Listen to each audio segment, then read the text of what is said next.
Chapter 38. Now at that time Judah went away from his brethren and became the friend of a man of Adullam named Hira. And there he saw the daughter of a certain man of Canaan named Shua, and took her as his wife. And she gave birth to a son, and he gave him the name And again she gave birth to a son, and he gave him the name Onan. Then she had another son, to whom she gave the name Shelah. She was at Chezib when the birth took place. And Judah took a wife for his first son and her name was Tamar. Now Judah's first son, did evil in the eyes of the Lord, so that he put him to death. Then Judah said to Onan, Go in to your brother's wife, and do what is right for a husband's brother to do. Make her your wife, and get offspring for your brother. But Onan, seeing that the offspring would not be his, went into his brother's wife, but he let his seed go on to the earth, so that he might not get offspring for his brother. And what he did was evil in the eyes of the Lord, so that he put him to death like his brother. Then Judah said to Tamar, his daughter-in-law, Go back to your father's house, and keep yourself as a widow till my son Shelah becomes a man. For he had in his mind the thought that death might come to him as it had come to his brothers. So Tamar went back to her father's house. And after a time Bathsheba, Judah's wife, came to her end, and after Judah was comforted for her loss, he went to Timnah, where they were cutting the wool of his sheep, and his friend Hira of Adullam went with him.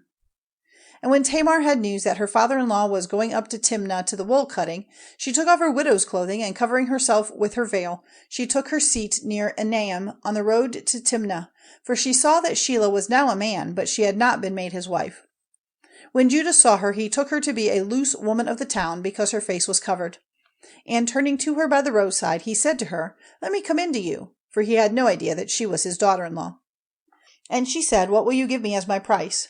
And he said, I will give you a young goat from the flock. And she said, What will you give me as a sign till you send it? And he said, What would you have? And she said, Your ring and its cord in the stick in your hand.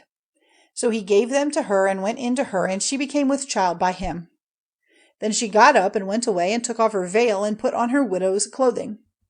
Then Judah sent his friend Hira with the young goat to get back the things which he had given as a sign to the woman, but she was not there. And he put questions to the men of the place, saying, Where is the loose woman who was in Enaim by the wayside? And they said, There is no such woman there.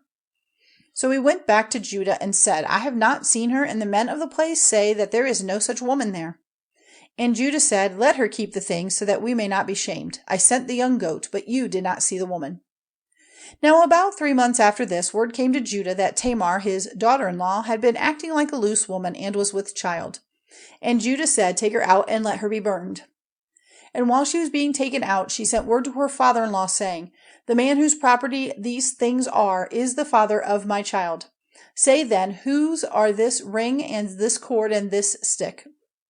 Then Judah said openly that they were his, and said, She is more upright than I am, for I did not give her to Shelah my son. And he had no more connection with her. And when the time came for her to give birth, it was clear that there were 2 children in her body. And while she was in the act of giving birth, one of them put out his hand, and the woman who was with her put a red thread around his hand, saying, This one came out first. But then he took his hand back again, and his brother came first to birth, and the woman said, What an opening you have made for yourself. So he was named Perez. And then his brother came out with the red thread round his hand, and he was named Zerá.